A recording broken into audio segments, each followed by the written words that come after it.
Salut les amis, j'espère que vous allez bien. Aujourd'hui, j'aimerais vous parler d'un sujet qui me tient à cœur, à savoir la prospection. Et oui, la prospection, c'est le pivot de la vente. Sans prospection, pas de chiffre d'affaires. Et aujourd'hui, je vois beaucoup trop de commerciaux autour de moi me donner les sempiternelles objections. Vous les connaissez sans doute, si vous avez fait un tant soit peu de prospection. À savoir, en face de moi, on n'a pas le temps, ils n'ont pas d'argent, c'est pas le moment, ils veulent pas me recevoir, etc., etc.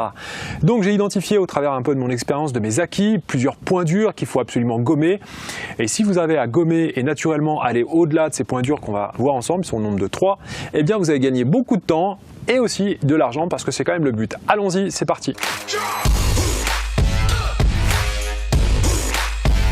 Alors, première chose à éviter, s'il vous plaît, ce sont les rendez-vous de courtoisie. Et oui, parce qu'il n'y a rien de plus facile que de prendre un rendez-vous aujourd'hui. Sauf que de prendre un rendez-vous, ce n'est pas comme aller chez son coiffeur ou chez son esthéticienne. Il faut qu'il y ait un intérêt, il faut qu'il soit validé, qualifié et surtout qu'on ait la bonne personne, c'est-à-dire le décisionnaire. Se déplacer pour aller brasser du vent, ça fait perdre du temps à tout le monde, de l'énergie et beaucoup d'argent. Donc, prenez l'habitude de poser et surtout de savoir qui est le décisionnaire. Quelle est la bonne question? Elle est simple, c'est pas qui décide, mais plutôt quel est le processus décisionnel dans votre entreprise? Ça, c'est la bonne question. Je répète, quel est le processus décisionnel dans votre entreprise? C'est la seule question à poser. Si vous n'avez pas la réponse à cette question, restez au bureau. Sincèrement, ça ne sert à rien d'aller brasser du vent. Autre point important, pas de discours inutile, ne partez pas dans des conjectures, dans des explications sur la dernière brochure, sur la dernière solution, etc. Vous êtes là pour vendre uniquement une chose, c'est le rendez-vous en lui-même. Donc attelez-vous à faire un très bon teaser, c'est un peu comme une bande-annonce d'un film aujourd'hui, c'est exactement la même chose, vendez le rendez-vous.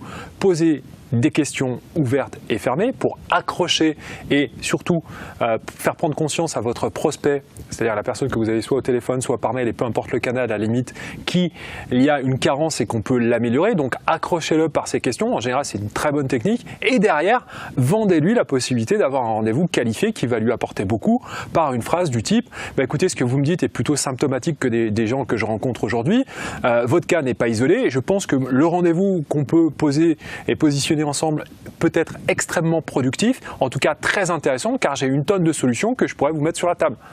Voilà, bon, je viens d'improviser, elle n'est pas terrible, en tout cas il faut prendre le temps de cette phrase, en tout cas de l'anticiper, de l'écrire, de la peaufiner, mais ayez cette accroche en tête et ayez cette finalisation également pour bien comprendre qu'au téléphone ou encore une fois ailleurs, vous êtes là pour prendre le rendez-vous et vendre ce rendez-vous-là. Enfin, dernière chose, et j'en ai déjà parlé dans une de mes vidéos précédentes, notamment le fait de faire ses devoirs commerciaux, eh bien c'est exactement la même chose quand vous prospectez. Partez du principe que vous devez avoir une longueur d'avance, n'improvisez rien, anticipez tout et notez mot par mot ce que vous allez dire. Le script, ça va vous sauver des dizaines et des dizaines de fois. Ça sert à rien de partir dans des improvisations qui n'ont pas de sens. Des bonnes questions bien pensées, bien réfléchies, avec un bon closing déjà établi mentalement et écrit et déjà travaillé, ça vous donne vraiment une longueur d'avance.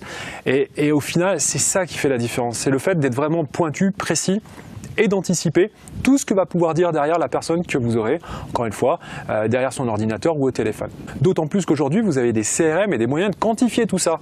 Okay ? Alors certes, un CRM ne va pas faire le travail à votre place, hein. C'est comme un stylo Montblanc, ça ne fait pas vous un écrivain. En revanche, ça vous permet de mesurer l'impact et votre efficacité. Donc utilisez-les et profitez-en, c'est tout bête, mais encore une fois, ça fait toute la différence à la fin. Voilà les amis, pensez encore une fois que la prospection, c'est magique, c'est une bénédiction, il faut absolument en profiter, c'est ce qui va vous faire passer des caps et ce qui va vous faire faire la différence entre vous et les autres. La seule chose, c'est qu'il ne faut pas que ça se transforme en malédiction. Et pour ça, évitez de partir dans tous les sens, c'est-à-dire pas de rendez-vous de courtoisie, d'accord ? Évitez de vous perdre, c'est-à-dire de vous mentir à vous-même et surtout, n'improvisez rien. Et auquel cas, derrière, vous verrez, ça va cartonner. Je vous souhaite une bonne fin de journée et à bientôt pour de nouvelles aventures.